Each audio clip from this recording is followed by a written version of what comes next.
Hello everyone, welcome to Spark by Sona. ಇವತ್ತಿನ ವಿಡಿಯೋದಲ್ಲಿ ನಾವು 8th standard chapter 2 Bharata Varsha, geographical features and prehistoric period ಈ ಲೆಸನ್ನ ಕನ್ನಡ ಮತ್ತು ಇಂಗ್ಲೀಷ್ನಲ್ಲಿ ಕಲಿಯೋಣ. ಇದನ್ನು ನಾನು 3 ಪಾರ್ಟಾಗಿ ಲೆಸನ್ ಮಾಡ್ತಾ ಇರೋದು, ಯಾಕಂದರೆ ಲೆಸನ್ ಲೆಂತಿ ಇದೆ. ಫಸ್ಟ್ ಪಾರ್ಟ್ನಲ್ಲಿ ನಾವಿವತ್ತು India is a sub continent and peninsula, ಹಾಗೆ ಫಿಸಿಕಲ್ ಫೀಚರ್ಸ್ ಆಫ್ ಇಂಡಿಯಾ ಮತ್ತು locating a neighbouring countries of India, ಈ 3 ಪಾಯಿಂಟ್ಸ್ನ ಡಿಸ್ಕಸ್ ಮಾಡೋಣ.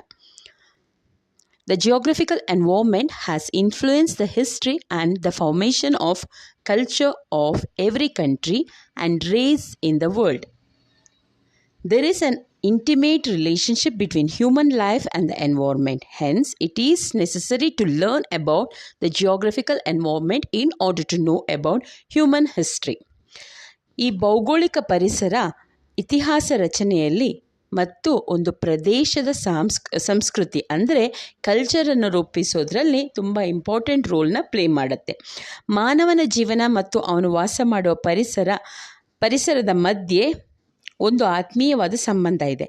ಹಾಗಾಗಿ ಮಾನವನ ಇತಿಹಾಸ ಅಂದರೆ ಹ್ಯೂಮನ್ ಹಿಸ್ಟ್ರಿನ ಕಲಿಬೇಕು ಅಂದರೆ ನಾವು ಭೌಗೋಳಿಕ ಪರಿಸರ ಜಿಯೋಗ್ರಫಿಕಲ್ ಎನ್ವೈರ್ಮೆಂಟ್ನ ಕೂಡ ಕಲಿಬೇಕಾಗತ್ತೆ. ಅಂದರೆ ಆ ಪ್ರದೇಶದ ಜಿಯೋಗ್ರಫಿ ಕಲಿತ್ರೆ ಮಾತ್ರ ನಮಗೆ ಹ್ಯೂಮನ್ ಹಿಸ್ಟ್ರಿ ಅರ್ಥ ಮಾಡ್ಕೊಳಕ್ಕಾಗುತ್ತೆ.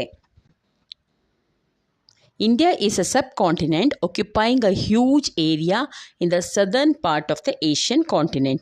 It is a peninsula surrounded by water on 3 sides and land on 1 side. India shares its boundaries with Pakistan, Afghanistan, China, Nepal, Bhutan, Bangladesh and Myanmar. ಭಾರತವು ಏಷ್ಯಾ ಖಂಡದ ದಕ್ಷಿಣ ಭಾಗದ ಅತಿ ವಿಸ್ತಾರವಾದ ಪ್ರದೇಶ ಆಗಿದೆ. ಆದ್ದರಿಂದ ಭಾರತನ ಏನಂತ ಕರಿತೀವಿ ಅಂದರೆ ನಾವು ಉಪಖಂಡ ಅಂದರೆ ಸಬ್ ಕಾಂಟಿನೆಂಟ್ ಅಂತ ಕರಿತೀವಿ. ಯಾಕಂದರೆ ಭಾರತ ದೊಡ್ಡ ಪ್ರದೇಶವನ್ನು ಹೊಂದಿದೆ. ಅಲ್ಲದೆ ಭಾರತನ ನಾವು ಇನ್ನೊಂದು ಹೆಸರಲ್ಲಿ ಕರಿತೀವಿ, ಏನಂತ? ಪೆನಿನ್ಸುಲಾ ಅಥವಾ ಪರ್ಯಾಯ ದ್ವೀಪ ಅಂತ. ಪೆನಿನ್ಸುಲಾ ಅಂದರೆ ಏನು? ಪೆನಿನ್ಸುಲಾ ಅಂದರೆ ಯಾವ ಪ್ರದೇಶ 3 ಕಡೆ ನೀರು ಮತ್ತು 1 ಕಡೆ ಭೂಮಿಯಿಂದ ಸುತ್ತುವರೆದಿರುತ್ತೋ ಅಂಥ ಪ್ರದೇಶವನ್ನು ಪರ್ಯಾಯ ದ್ವೀಪ ಅಥವಾ ಪೆನಿನ್ಸುಲಾ ಅಂತೀವಿ. ನಮ್ಮ ಇಂಡಿಯಾ ಕೂಡ ಅದೇ ರೀತಿ. ನೋಡಿ ಇಲ್ಲಿ ಚಿತ್ರದಲ್ಲಿ ಇಂಡಿಯಾದ ವೆಸ್ಟ್ನಲ್ಲಿ ಅರೇಬಿಯನ್ ಸಿ, ಈಸ್ಟ್ನಲ್ಲಿ ಬೇ ಆಫ್ ಬೆಂಗಾಲ್, ಸೌತ್ನಲ್ಲಿ ಇಂಡಿಯನ್ ಓಷನ್ ಇದೆ. ಹಾಗಾಗಿ India is a peninsula or ಪರ್ಯಾಯ ದ್ವೀಪ. ಭಾರತ ತನ್ನ ಬೌಂಡ್ರಿ ಅಥವಾ ಗಡಿಗಳನ್ನು ಪಾಕಿಸ್ತಾನ, ಅಫ್ಘಾನಿಸ್ತಾನ, ಚೈನಾ, ನೇಪಾಲ್, ಭೂತಾನ್, ಬಾಂಗ್ಲಾದೇಶ್, ಮಯನ್ಮಾರ್ ಇದರ ಜೊತೆಗೆ ಶೇರ್ ಮಾಡ್ಕೊಳುತ್ತೆ. The map given below specified what constituted greater India was also called Bharata Varsha, Bharata Khanda, Sindhu Dweepa, Akhand Bharat and greater India too. ಈ ಮ್ಯಾಪ್ ಏನಿದೆ ಇಲ್ಲಿ, ಇದು ನೇಬರಿಂಗ್ ಕಂಟ್ರೀಸ್ ಪ್ಲಸ್ ಇಂಡಿಯಾ ಎಲ್ಲ ಸೇರಿರುವಂಥ ಒಂದು ಮ್ಯಾಪ್. ಇದನ್ನು, ಈ ಟೋಟಲ್ ಏರಿಯಾನ ನಾವು ಅಖಂಡ ಭಾರತ ಅಥವಾ ಭರತ ವರ್ಷ ಅಥವಾ ಭರತ ಖಂಡ, ಸಿಂಧೂ ದ್ವೀಪ ಅಂತ ಮೊದಲು ಕರೀತಾ ಇದ್ವಿ. ಆಮೇಲೆ ಇದೆಲ್ಲ ಬೇರೆ ಬೇರೆಯಾಗಿ ಡಿವೈಡ್ ಆಯಿತು. At present, India consists 28 states and 8 union territories, including national capital, Delhi. ಈಗ ಪ್ರಸ್ತುತ ನಮ್ಮ ಭಾರತದಲ್ಲಿ 28 ರಾಜ್ಯಗಳು ಮತ್ತು 8 ಕೇಂದ್ರಾಡಳಿತ ಪ್ರದೇಶ ಅಂದರೆ ಯೂನಿಯನ್ ಟೆರಿಟರೀಸ್ ಇದೆ. ಆ ಯೂನಿಯನ್ ಟೆರಿಟರೀಸಲ್ಲಿ ಡೆಲ್ಲಿ ಕೂಡ ಇನ್ಕ್ಲೂಡ್ ಆಗಿದೆ. India's geographical features comprise the Himalayan range of mountains in the north, the Indo-Gangetic plain, the Deccan plateau in the south and coastal region. ಭಾರತದ ಭೌಗೋಳಿಕ ಲಕ್ಷಣಗಳು ಅಂದರೆ ಜಿಯೋಗ್ರಫಿಕಲ್ ಫೀಚರ್ಸ್ ಆಫ್ ಇಂಡಿಯಾ. ಇದನ್ನು ನಾವು ಆಲ್ರೆಡಿ 5th ಸ್ಟ್ಯಾಂಡರ್ಡ್ನಲ್ಲಿ ಕಲ್ತಿದ್ದೀರ. ಈಗ ನಾವು ಅದನ್ನು ಜಸ್ಟ್ ರಿಕಾಲ್ ಮಾಡ್ಕೊಳ್ಳೋಣ. So first Himalayan range of mountains ಅಂದರೆ ಹಿಮಾಲಯ ಪರ್ವತ ಶ್ರೇಣಿ. 2ನೇದು ಸಿಂಧೂ ಗಂಗಾ ಬಯಲು ಪ್ರದೇಶ ಅಥವಾ Indo-Gangetic plains. 3rd one Deccan plateau ಅಥವಾ ಡೆಕ್ಕನ್ ಪ್ರಸ್ಥಭೂಮಿ. 4th one coastal region R ಕರಾವಳಿ ಪ್ರದೇಶ. ಸೊ ಈಗ ಒಂದೊಂದೇ ಡಿವಿಷನ್ಸ್ನ ಡೀಟೇಲಾಗಿ ಕಲಿಯೋಣ. The snow-capped mountains in the north include some of the tallest mountain peaks in the world. They help to preserve the safety and security of India. There have been a few intrusions into ancient India from the northern Himalayan range. The attackers have been mainly from the northwestern side through the valley of Bolan and Khyber Pass. ನಮ್ಮ ಭಾರತದ ಹಿಮದಿಂದ ಕೂಡಿದ ಪರ್ವತಗಳಲ್ಲಿ ಪ್ರಪಂಚದ ಅತಿ ಎತ್ತರವಾದ ಶಿಖರಗಳು ಕೂಡ ಇವೆ. ಈ ಪರ್ವತಗಳು ನಮಗೆ ರಕ್ಷಣೆ ಮತ್ತು ಭದ್ರತೆಯನ್ನು ಒದಗಿಸುತ್ತೆ.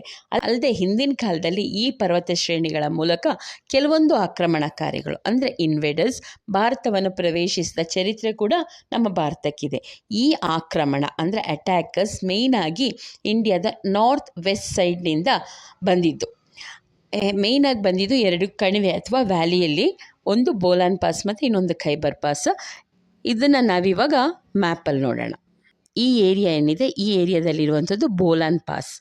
ಈ ಪಾಸ್ ಮೂಲಕ ಹಾಗೆ ಈ ಏರಿಯಾ ಏನಿದೆ ಇಲ್ಲಿಂದ ಬಂದದ್ದು, ಇಲ್ಲಿರುವಂಥದ್ದು ಖೈಬರ್ ಪಾಸ್. ಇದ್ರ ಮೂಲಕ ಪಾಸ್ ಅಂದರೆ ಕಣಿವೆ ಅಂತ, ಡೀಪ್ ವ್ಯಾಲಿ. ಈ ಎರಡೂ ಜಾಗದ ಮೂಲಕನೂ ಇಂಡಿಯಾನ ಆಗ ಇನ್ವೇಡರ್ಸ್ ಪ್ರವೇಶ ಮಾಡಿದರು. The flat Indo-Gangetic plains are very fertile. The ancient civilization of Indus Valley and Vedic period flourished here. Many battles have been fought in all the time to establish control over this area. Sindhu Ganga ಬಯಲು ಪ್ರದೇಶ ಏನಿದೆ ಅದು ತುಂಬ ಫಲವತ್ತಾದ ಭೂಮಿ. ಫಲವತ್ತು ಅಂದರೆ fertile land ಅಂತ. ಯಾಕೆ ಅಂದರೆ ಇಲ್ಲಿ ಸಿಂಧು ಮತ್ತು ಗಂಗಾ ರಿವರ್ಸ್ ಏನಿದೆ ಈ ಮೇಲಿಂದ ಹಿಮಾಲಯದಿಂದ ಹರ್ಕೊಂಡು ಬರಬೇಕಾದ್ರೆ ಈ ಏರಿಯಾ ಅಲ್ಲಿ ಹೆಚ್ಚಾಗಿ ಆ ಏರಿಯಾದಲ್ಲಿ ಹೆಚ್ಚಾಗಿ ಅಲ್ವಿಯಲ್ ಸಾಯಿಲ್ನ ಡೆಪಾಸಿಟ್ ಮಾಡ್ತಾಯಿತ್ತು. ಅಂದರೆ ತನ್ನ ಜೊತೆ ಹರ್ಕೊಂಬರ್ಬೇಕಾದ್ರೆ ಅದರಲ್ಲಿರುವಂಥ ಮಣ್ಣು ಎಲ್ಲವನ್ನು ತಂದು ಇಲ್ಲಿ ಡೆಪಾಸಿಟ್ ಮಾಡ್ತಾಯಿತ್ತು. ಹಾಗಾಗಿ ಈ ಲ್ಯಾಂಡ್ ಏನಿದೆ ಅದು ತುಂಬ ಫರ್ಟೈಲ್ ಲ್ಯಾಂಡ್ ಆಗಿದೆ. ಅದೇ ರೀತಿ ಈ ಪ್ರದೇಶದಲ್ಲಿ ಸಿಂಧು ನಾಗರಿಕತೆ ಅಂದರೆ ಸಿಂಧು ಸಿವಿಲೈಸೇಷನ್ ಕೂಡ ಬೆಳೆದು ಬಂತು. ಭಾರತದ ದೊಡ್ಡ ಯುದ್ಧಗಳೇನಿದೆ ಅದು ಕೂಡ ನಡೆದಿದ್ದು ಈ ಪ್ರದೇಶದಲ್ಲಿ. ಯಾಕೆಂದರೆ ನಾನು ನಿಮ್ಗೆ ಆಲ್ರೆಡಿ ಹೇಳಿದೆ, ಈ ಪ್ರದೇಶ ತುಂಬ ಫರ್ಟೈಲ್ ಲ್ಯಾಂಡ್ ಅಂತ. ಇದನ್ನು ವಶಪಡಿಸ್ಕೊಳ್ಳೋದಕ್ಕೋಸ್ಕರ ತುಂಬ ಯುದ್ಧಗಳು ಕೂಡ ಇಲ್ಲಿ ನಡೆದಿದೆ.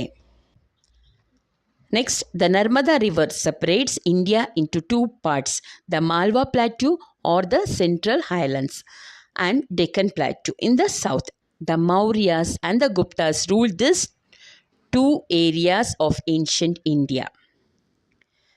This divisions of North and South India leads to cultural diversity.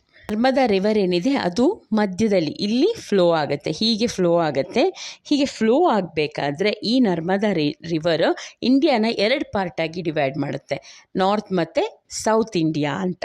ಅದನ್ನು ಏನಂತ ಕರೀತಾರೆ ಅಂದರೆ ಮಾಲ್ವಾ ಪ್ರಸ್ಥಭೂಮಿ ಅಥವಾ ಮಾಲ್ವಾ ಪ್ಲಾಟ್ಯೂ, ಕೆಳಗಡೆ ಇರೋದನ್ನು ಡೆಕ್ಕನ್ ಪ್ಲಾಟ್ಯೂ ಅಂತ ಕರೀತಾರೆ. ಈ 2 ಪ್ರದೇಶಗಳೇನಿದೆ ಡಿಫ್ರೆಂಟ್ ಕಲ್ಚರ್ಸ್ನ ಹೊಂದಿರುವಂಥ ಪ್ರದೇಶ. ಈ ಮೌರ್ಯ ಮತ್ತು ಗುಪ್ತಾಸ್ ಏನಿದ್ದಾರೆ ಈ ಪ್ರದೇಶದಲ್ಲಿ ತಮ್ಮ ಆಳ್ವಿಕೆಯನ್ನು ಮಾಡಿದರು. ಈ ಉತ್ತರ ಭಾರತ ಮತ್ತು ದಕ್ಷಿಣ ಭಾರತದ ವಿಭಜನೆ ಏನಿದೆ ಅದು ಭಾರತದ ಸಂಸ್ಕೃತಿಯಲ್ಲೂ ವೈವಿಧ್ಯತೆಯನ್ನು ಮತ್ತು ಭಿನ್ನತೆಯನ್ನು ಉಂಟು ಮಾಡಿದೆ. The main land of India has a coastal line of 6,100 kilometers, including islands. India has 7,516 kilometers of coastal line. The eastern coastal line is called the Coromandel Coast and Utkal Coast, whereas the western coastal line is referred as Konkan and Malabar Coast. The numerous ports on this coastal line had attracted the Romans from time immemorial. Foreign trade was carried on in those days only through sea routes. Thus, these ports were developed and became the cause for the rise of powerful kingdoms in the south like Pandyas, Cheras and Cholas. ನಮ್ಮ ಭಾರತದ ಕರಾವಳಿ ಪ್ರದೇಶ ಏನಿದೆ ಅದು 6,100 kilometre ಇದೆ. ಯಾವಾಗ ಅಂದರೆ ದ್ವೀಪಗಳನ್ನು include ಮಾಡಿದರೆ ಅದು 7,516 ಕಿಲೋಮೀಟರ್ಸ್ ಬರುತ್ತೆ. ಇಷ್ಟು ದೊಡ್ಡ ಕರಾವಳಿ ಪ್ರದೇಶವನ್ನು ನಮ್ಮ ಭಾರತ ಹೊಂದಿದೆ. ಕರಾವಳಿ ಪ್ರದೇಶಗಳನ್ನು ಪಶ್ಚಿಮ ಮತ್ತು ಪೂರ್ವ ಅಂತ 2 ರೀತಿಯ ಕರಾವಳಿ ಪ್ರದೇಶಗಳನ್ನು ಡಿವೈಡ್ ಮಾಡಿದ್ದಾರೆ. ಅದಕ್ಕೂ ಡಿಫ್ರೆಂಟ್ ಹೆಸರಿದೆ, ನಾವು ನೋಡೋಣ ಇವಾಗ. ಈಸ್ಟರ್ನ್ ಅಂದರೆ ಪೂರ್ವ ಕರಾವಳಿಯನ್ನು ಕೋರಮಂಡಲ್ ಕೋಸ್ಟ್ ಮತ್ತು ಉತ್ಕಲ್ ಕೋಸ್ಟ್ ಅಂತ ಕರೀತಾರೆ. ಹಾಗೆ ಪಶ್ಚಿಮ ಕರಾವಳಿಯನ್ನು ಕೊಂಕನ್ ಕೋಸ್ಟ್ ಮತ್ತು ಮಲಬಾರ್ ಕೋಸ್ಟ್ ಅಂತ ಕರೀತಾರೆ. ಈ ಬಹು ಹಿಂದಿನ ಕಾಲದಿಂದ ಕೂಡ ರೋಮನರಿಗೆ ನಮ್ಮ ಕರಾವಳಿ ಪ್ರದೇಶ ತುಂಬ ಆಕರ್ಷಣೀಯ ಸ್ಥಳ ಆಗಿತ್ತು. ನಿಮಗೆ ಗೊತ್ತು ಆಗಿನ ಕಾಲದಲ್ಲಿ ಫಾರಿನ್ ಟ್ರೇಡ್ಸ್ ನಡೀತಾ ಇದ್ದಿದ್ದು ಈ ಸಮುದ್ರ ಮಾರ್ಗ ಅಥವಾ ಸಿ ರೂಟ್ಸ್ನಿಂದ. ಹಾಗಾಗಿ ಇಲ್ಲಿ ಬಂದರುಗಳು ಅಂದರೆ ಪೋರ್ಟ್ಸ್ ಡೆವಲಪ್ ಆಯಿತು. ಅದೇ ರೀತಿ ಜನಜೀವನನೂ ಕೂಡ ಡೆವಲಪ್ ಆಯಿತು. ರಾಜ್ಯಗಳು ಅಂದರೆ ದೊಡ್ಡ ದೊಡ್ಡ ಕಿಂಗ್ಡಮ್ಸ್ ಕೂಡ ಇಲ್ಲಿ ಎಸ್ಟಾಬ್ಲಿಷ್ ಆಯಿತು. ಮೇಯ್ನಾಗಿ ಪಾಂಡ್ಯ, ಚೇರ, ಚೋಳ ಡೈನಸ್ಟಿ ಈ ಏರಿಯಾದಲ್ಲಿ ಡೆವಲಪ್ ಆಯಿತು.